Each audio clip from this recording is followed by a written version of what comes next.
man to. Yung angkol lang ito taga-transport. Right, ang kontra nimo. Hi, mga Alimians. Today natas kulon by. Oh, of course kung natas kulon mga ita taglaming pagkaon. Oh, so wala. Is kulon no. Oh. Ano diha? Oh, taas na ba na? So mao ni.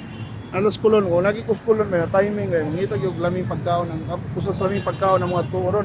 Na snowshin, tao may Chinese food ron. Na. Woo.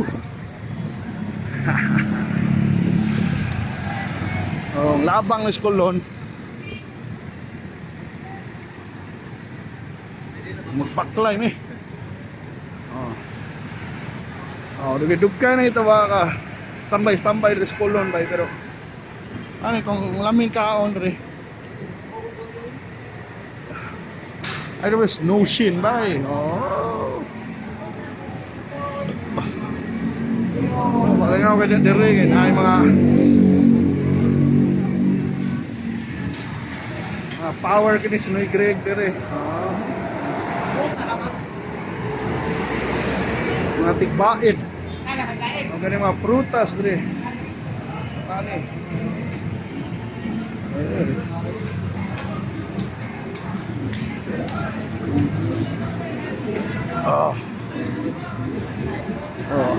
Free ride, Guadalupe. Free ride na. Natadapit sa Unitop guys. Dito dapit na itong paboritong kananan. Ano mga since 1950s pa ni.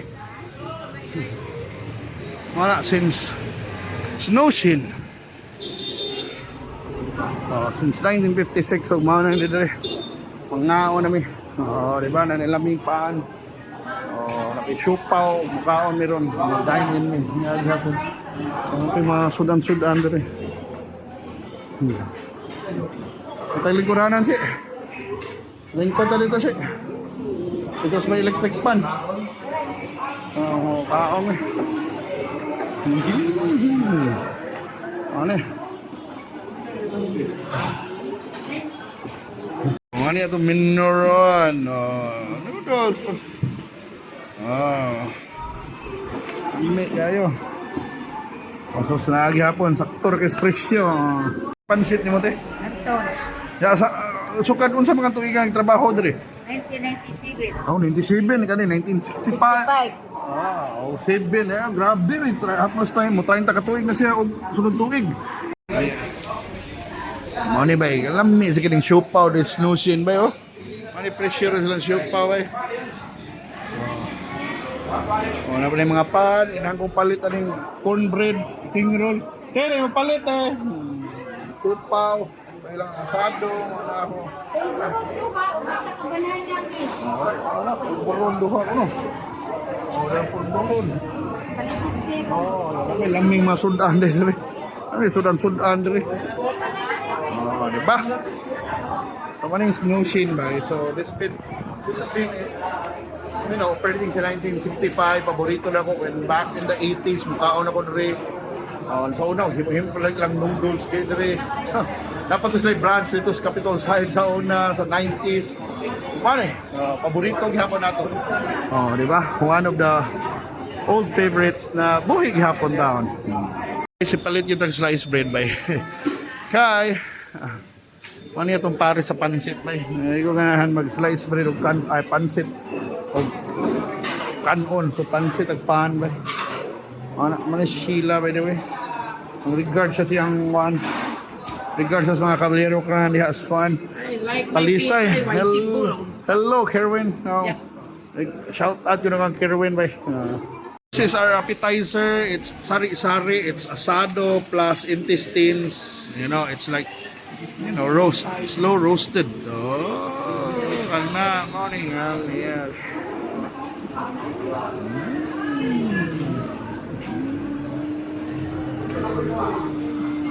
So, diri ang pinakalaming pansit diri sa Cebu. Of course, this is the pansit kanto near Snowshin.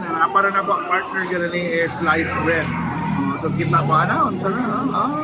Noodles, ang putan, ang sangkap. Winner kayo napay-atay. No, no. It's definitely one of the best na pansit diri sa Cebu.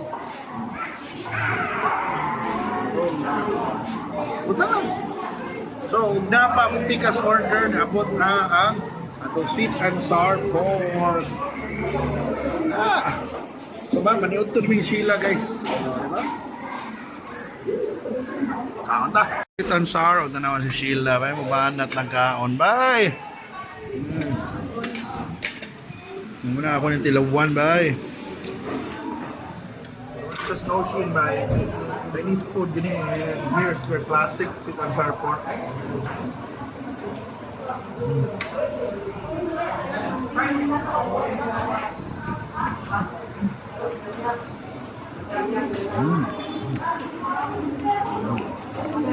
Marami siya rin mga siopaw diri, uban pa. Kami sa carton powder eh.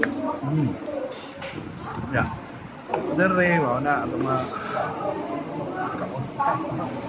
mana siopaw, pansit, sweet and sour, mana itong ikaon rad. Kumakaon sa may paniod to. And mga funny kita mga Pinoy ba? Atong isudan ang pansit sudan na mo.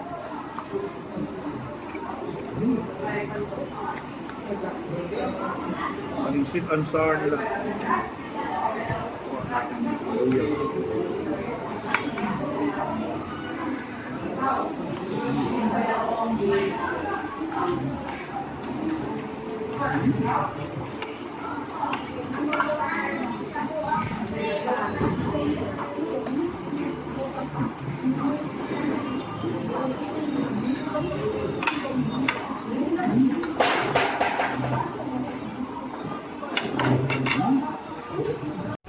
So we just finished our lunch here, and we really enjoyed, of course, the pancit canton, the sweet and sour pork, the sari-sari, and I still ordered, pancit, lumpia Shanghai, fried rice, and bread para sa balay. It's really a favorite sa family, and it's been a while since I'm back, pero still nag-enjoy gihapon ko, enjoy ko sa pancit, sa sweet and sour. And of course, kaning sari-sari, grabe. And if you're looking for, something, a restaurant that's been here for over 50 or 61 years na ni sila, check out Snow Sheen, going strong gihapon after 61 years. Medyo pa na lang siya, medyo daarag na, but, the food here still invokes some nostalgia, really lapi, really delicious, and something really filling. Check out Snow Sheen, and let me know your favorites here. Thank you so much for watching. Bye, Snow Sheen, bye.